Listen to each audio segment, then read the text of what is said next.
This isn't hyperbole. A vote for Donald Trump may mean the last election that you ever get to vote in. This is an exaggeration. He's a threat to democracy. This is Donald J. Trump. He was the 45th president of the United States. He caused an insurrection at the Capitol. And sorry to ruin your Christmas, but he's running again. This guy is openly running as a wannabe dictator. Trump said he would terminate the Constitution so he could be president again. Do you know who also did that? Mussolini, Chavez, Pinochet, all of them shelved their constitutions to centralize power. Trump is planning to purge tens of thousands of civil servants and replace them with loyalists. Authoritarian Viktor Orban used the same tactic to dismantle Hungary's democracy. Donald Trump's chances of winning are very real. The alarm is going off. Everyone needs to wake up. We have a choice between protecting our democracy or letting Trump destroy it. It's time to get off the sidelines. We can't let Donald Trump get close to... Do you want to make any comment about this Lincoln Project ad? Yeah, no, I saw it. Trump plan will kill. End is coming. He thinks he's God. They should call it the Losers Project. The Lincoln Project is a political organization focused on Trump's defeat.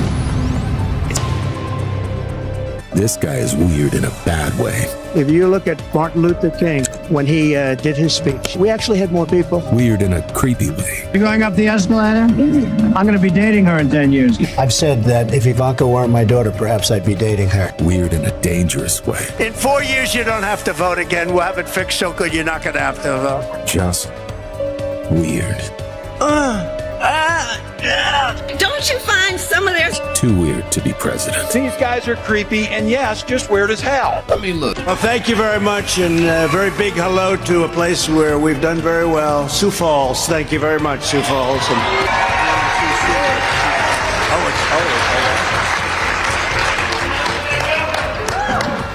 So, Sioux City, let me ask you. You know, I was very honored as a man. Viktor Orban, did anyone ever hear of him? He's probably like one of the strongest leaders anywhere in the world, and he's the leader of, right? He's the leader of Turkey. A quick story. You don't mind if I go off teleprompter like a lot, do you? So much more exciting. So much more. But the head of Hungary, a very tough, strong guy, Viktor Orban. Did anybody ever hear of him? Probably, considered very powerful within his country and outside of his country. Not exactly loved by some of the European nations because he does his thing. He didn't allow millions of people to invade his country. He allowed nobody to invade. Zero. He had nobody. So he doesn't have crime and he doesn't have the problems that they're having in other countries where millions of people are allowed to go in. But they were interviewing him 2 weeks ago and they said, what would you advise President Obama? The whole world seems to be exploding and imploding. And he said, it's very simple. He should immediately resign and they should replace him with President Trump, who kept the world safe. And I'm not just talking the United States. China respected him. Russia respected him. North Korea respected him, and he used another word other than respect, who he said fear, but I don't want to use that word. Of course, it's probably better than respect if you get right down to it, right?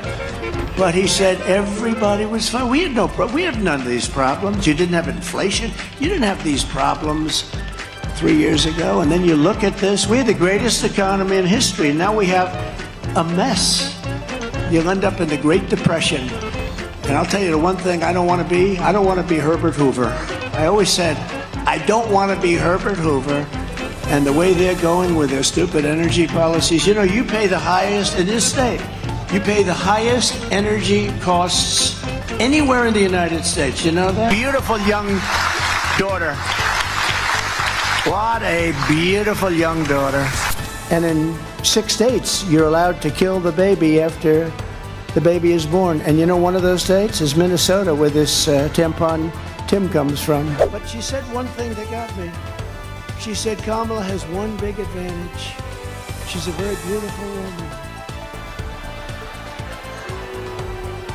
She's a beautiful woman.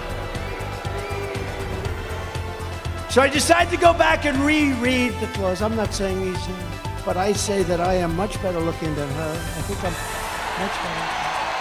Much better. I'm a better looking person than Kamala. No, I couldn't believe it. She said, I had never heard that one. They said, no, her biggest advantage is that she's a beautiful woman. I'm going, I never thought of that. Sure. Here's a longer and more detailed version of the script. The upcoming Florida ballot measure seeks to legalize abortion until fetal viability, a term that is medically defined as the point at which a fetus could potentially survive outside the womb, typically considered around 23 to 24 weeks of pregnancy, or about 6 months. Fetal viability is an important benchmark in healthcare as it determines when a pregnancy is expected to continue developing normally or when the fetus might survive with medical assistance if born prematurely. This ballot measure has garnered significant attention, particularly from both supporters and opponents of abortion rights.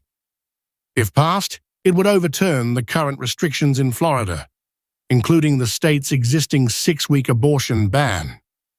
This ban, one of the strictest in the country, allows very little time for women to recognize their pregnancy and make a decision, leading to widespread debate and controversy. Recently, former President Donald Trump, a key figure in the Republican Party and a strong influence on conservative policies, found himself at the center of this debate. During an interview with NBC News on Thursday, Trump made comments that sparked outrage among his anti-abortion supporters. When asked whether he would vote in favor of the Florida ballot measure, Trump responded, "I am going to be voting that we need more than 6 weeks," seemingly indicating support for extending the legal time frame for abortions. This statement led to immediate backlash from abortion opponents who typically align with Trump. Many of these supporters believe in strict abortion restrictions and were concerned that Trump's remarks signaled a shift in his stance. The 6-week ban, often referred to as a heartbeat bill, has been a key issue for anti-abortion advocates, and any suggestion of loosening it is seen as a betrayal of their cause. In response to the criticism, Trump's campaign quickly moved to clarify his position. They issued a statement asserting that Trump had not explicitly stated how he would vote on the Florida ballot measure. Instead, the campaign emphasized that Trump was simply reiterating his belief that a 6-week limit might be too restrictive and that more time could be necessary. This episode highlights the complex and often contentious nature of the abortion debate in the United States, particularly as it intersects with political figures who wield significant influence. The outcome of this ballot measure and the ongoing discussions surrounding it will likely have far-reaching implications for abortion rights and legislation in Florida and potentially across the nation. Florida, including the state's existing 6-week abortion ban.